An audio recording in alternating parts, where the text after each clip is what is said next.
have we lost our self-confidence? It's been too long. Yes, for countless eons.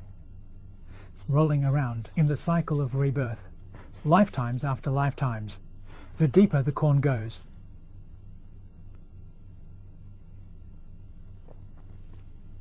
Time has just gotten too lost.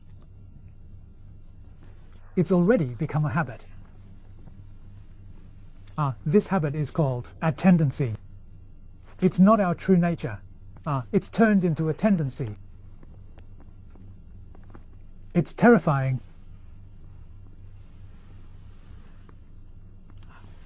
Now we understand. How do we return from tendencies back to our true nature? This is Buddhism. The word Buddha is a loan word. It's translated from Sanskrit in India. It means awakening. It's wisdom, it's awakening. So, Buddhist teachings are the method for achieving awakening. What awakening relies on is wisdom. Wisdom emerged in 1995. Awakening can solve all problems.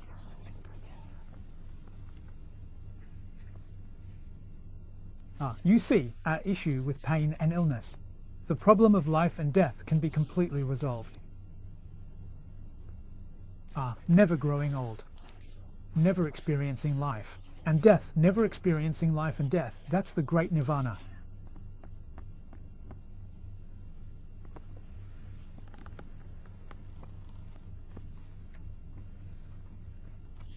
The path to nirvana. If there's no end.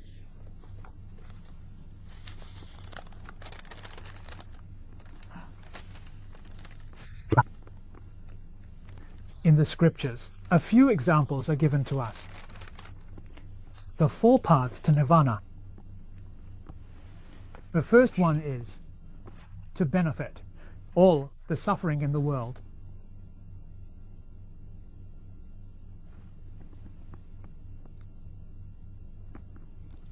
To transcend the worldly realm. What does it mean to transcend the worldly realm? It's time to stop. Relieving suffering is joy.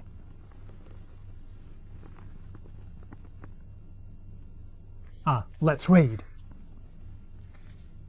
The realm of rebirth. The Sutra of Rebirth is Pure Land Sutra. Wang Xingxi has given up the world.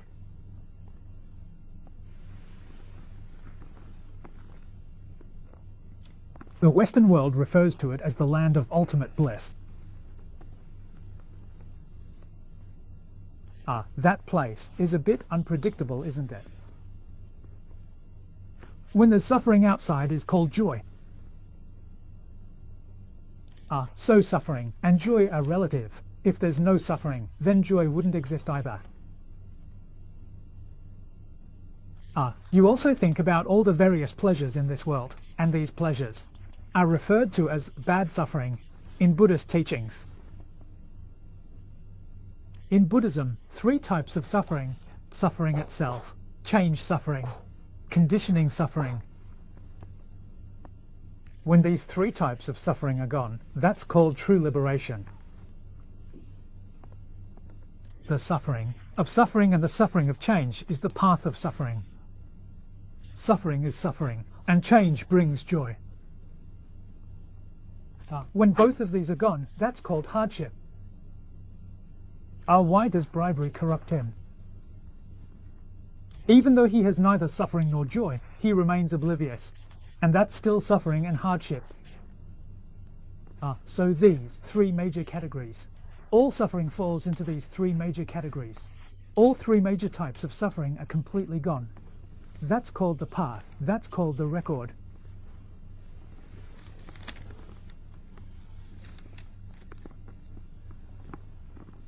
The second one. This is the second type of nirvana. Stay away from chaos. Now, let's talk about the hustle and bustle. Drills.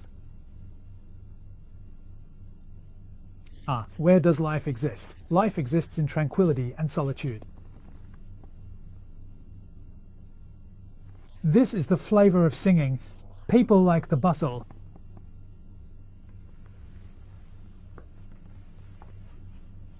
A truly virtuous and cultured person. They like silence. Quiet. The quiet head. Prince between real and fake. Busy places. That's desire, you know.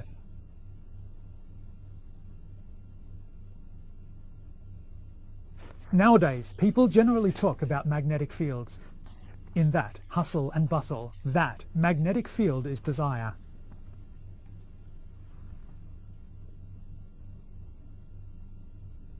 When people live in that kind of place, it's so restless. Feeling uneasy. In a tranquil environment. Magnetic field is stable. It's harmonious. That's the real enjoyment.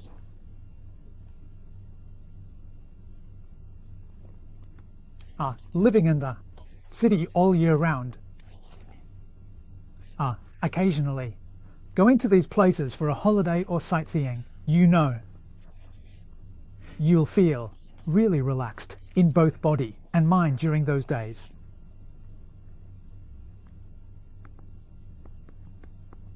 So this falling is part of the path to nirvana.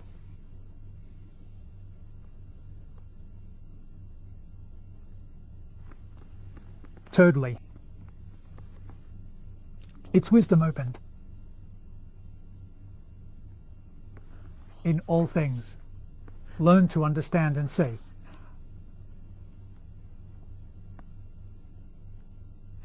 With a pure heart, wisdom opens up.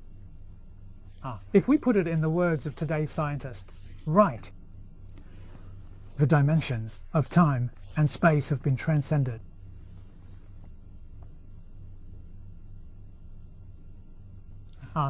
Reaching this state is what's truly meant by it.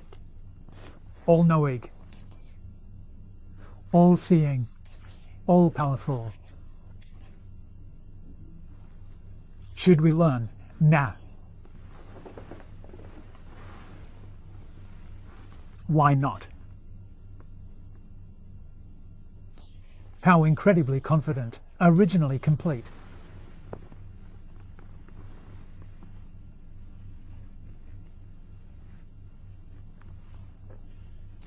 Master Huineng entered this state.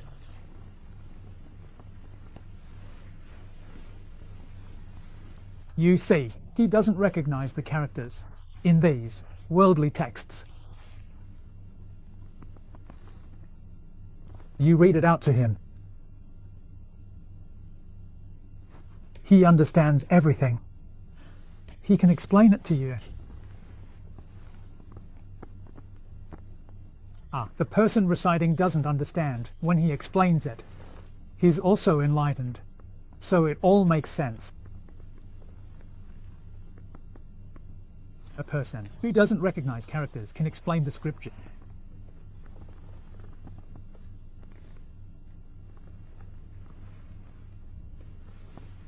When you read the texts of Confucianism, Buddhism, and Taoism to him, he can explain them all to you. There's not a single obstacle. You want to ask what the reason is behind the first thing he said when he became enlightened. How incredibly confident, originally complete.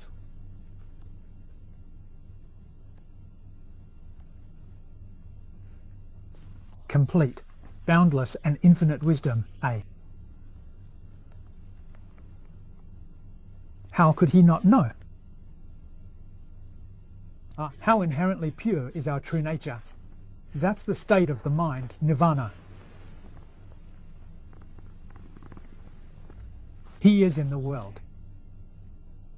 Are the six senses tainted at all? Not a bit of contamination. Why is that? Because self-confidence is pure. We've talked about that. Faith in the sutras and nirvana earlier. He has attained it. Is he belittling this state? So, his sincerity, diligence, equality, awareness, and compassion are all there. Never. Apart, A. Each thought echoes with the next. This is entering true wisdom I. Not only is there courage and strength, but also a troubled mind. And the last thing that is lost is nirvana. Delve deep into the Diamond Sutra.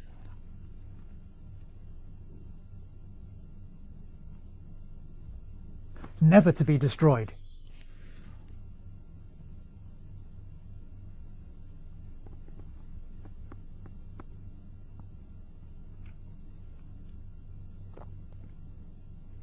Do senses face life and death? Life and death are of the physical body. The body is like a diamond. It's not his physical body, it's his emanation. Happening, neither born nor ended.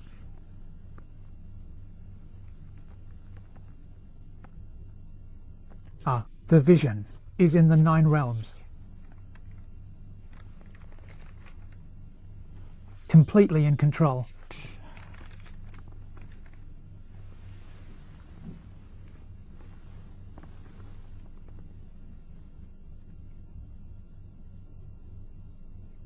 His body isn't body of karmic retribution. Ewan leaves live face sickness and old age.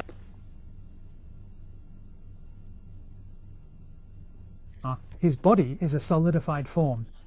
That comes back to fulfill a vow. Solidified form, no more sickness. Oh, sometimes it can be a bit tricky. That's realized. So what's the point of teaching sentient beings in this way?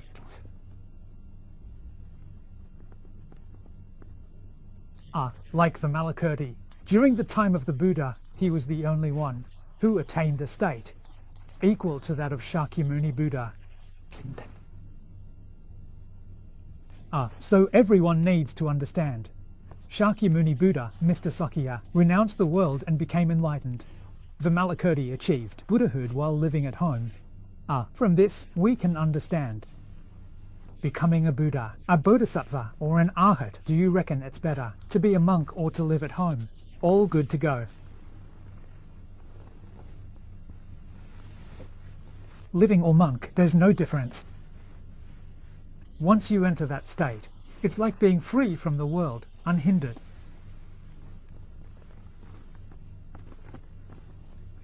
That's what you call a complete vision.